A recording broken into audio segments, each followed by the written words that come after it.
One of the things you must remember about people with large D's is they have a touch of paranoia.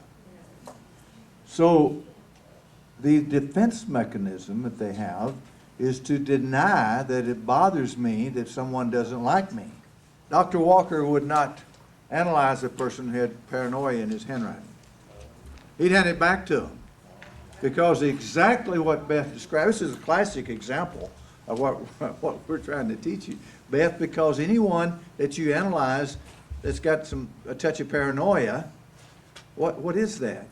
It's the ultimate fear. It is the fear of not being loved and not being accepted. So anything you say, whether real or imagined in their mind, will of course be your fault, not theirs. So you have to be on the side of error with caution with those people. And you don't have to have that big of a D for them to react the way Beth was talking about them reacting. It hurts you if someone criticizes you or if you think they're criticizing you. Now, there's two parts to that. So you don't have to criticize someone with a bigger D. They will imagine, especially if they have other loops that complement or accelerate that trait, which would be the large Y's. Now, can you imagine what you see? What I see when I look at that picture, I just start hurting for her. Because can you imagine that every time someone looks at her, why are you looking at me that way? What happens to a paranoid person? Their whole world is that someone's going to hurt them or do something bad to them or attack them or criticize them, whatever happens in their imagination. In order to defend that, what is their shield? Boy, that is, they develop I don't care attitude, but what they will do is hurt you first. They will do something to hurt you sooner or later if you're in association with a person with a large touch of paranoia. That's the way they function. I do not ever want to date one again. Now the large top ones, thank you, Bart. This is paranoia. The other one he didn't draw is when he comes up and starts back down and doesn't. And I told a girl one time, I said, your husband, soon-to-be ex-husband, is paranoid, and he will hurt you. She said he already has. He came into my house and cut up all my undergarments. I mean, just sliced them all to pieces, you see. It's an aggressiveness that's incomplete.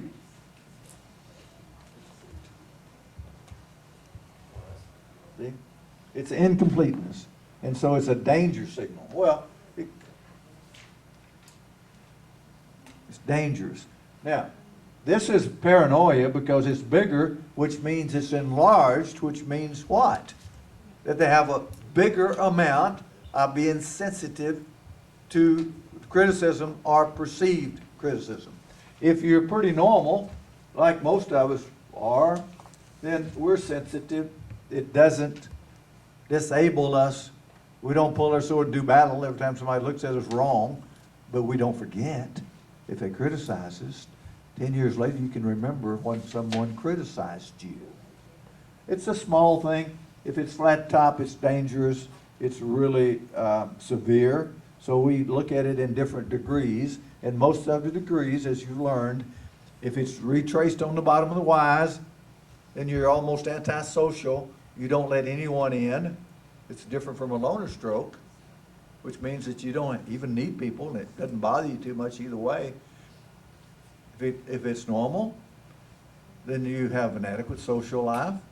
If it gets bigger, then you become gullible, or everything happens, every little thing you make a big deal out of, see? And the bigger it gets, the more gullible you are, and the bigger deal. Well, here's the difference in a Y or G. Mine are, I noticed back in the back I had signed a certificate. 1990 was it? And my wives, had some illnesses going on, and they were very small, short. And then as I got normal again, they became normal, my normality. Many of my Y's and G's are straight down. And my writing is in the middle. I can be with people by myself, but I also have a loner stroke. If I'm watching the ball game, Super Bowl, I'm by myself or somebody doesn't interfere with me too much. I want to see the game. See, I don't need people. The difference is, and this is my description of this, I'm late today, and someone says, Curt, what happened? I said, I had a flat. And first flat I've had in 20 years. I had a flat. I drive an Avalanche, and it took me 3 hours. I had to call my maintenance man to come get me. I didn't know how to change the flat because I couldn't find the tool to go in the back of the truck. Wendy says, what happened? I said, I had a flat. It didn't dawn on me till the next day. Now, people with a Y or G like this will say, I had a flat. You won't believe what happened. I was stuck 3 hours. I had to call my maintenance man, and here's what happened. And everybody stopped to look at me on the highway. See? Every little deal is a big deal. And with my loner stroke, I said I had a flat. I didn't tell her I was on the road at 3 hours sitting there waiting on my maintenance man, that he went into the ditch, and we had to drag him out before he could help me because it had been raining for 3 days. He pulled over on the side. I didn't tell all that. I told her later. But see, it wasn't important for me to say anything except I had a flat. That's it. See the difference? How it manifests itself in your life. Now, when you learn that, you see the picture of the personality, and then you feel for that poor lady. Wendy has asked, if you remove the self-deceit loop, does it free you to receive all the things that you were deceiving, or are you now, if I have a shield in front of me, I'm protecting myself because I'm afraid the guy, Ken's sitting right in front of me and he's dangerous. I need this shield that I think. Not what is reality, it's what I perceive it to be. So I think that I need to protect myself, and so I am producing a shield, and it shows up in my handwriting as a self-deceit loop. Now, if Ken leaves the room, and nobody else in here is dangerous, in my opinion, then I can drop my shield, right? So you have to keep rid of the fear first. John, very good. You eliminate the fear, and then you drop the shield automatically. Guilt is the worst emotion invented by man to control other people with. Well, yeah. flat top is the guilt. The guilt is basically seen in this one, but a religious guilt would be a flat top H, you see, religious guilt, and that's what I was referring to when I just made my silly comment. Well, I don't know if there's a lot of distinctions, Ken. When Dr. Walker was an amazing person. He studied all the different ones in the world and put together the ones that were 100% accurate, you see. Now, in order to be teachers, we have to isolate a trait, and then we have to name it, and then we have to describe it so that you can learn what it means. Now, when we go to the advanced level, which some of you are, and hopefully all of you will be one day, then you begin to put them all together. Now, Dr. Walker was amazing. I'd say, where do you see that? And he couldn't tell me. I had to go to Jane, his helper, and say, where did he get that? And do you remember that? Yeah. Because he didn't know where he got it. Because what he saw was the personality amazing about him. He would look at a personality 5 years later and say, I've looked at this before.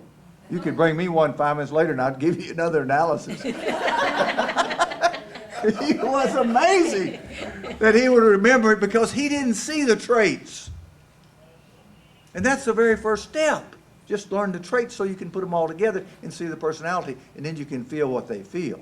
You see, when Dr. Walker analyzed me, I grabbed the paper back because I knew I didn't write all that crap. Now, where did he see this from? You know, it's amazing.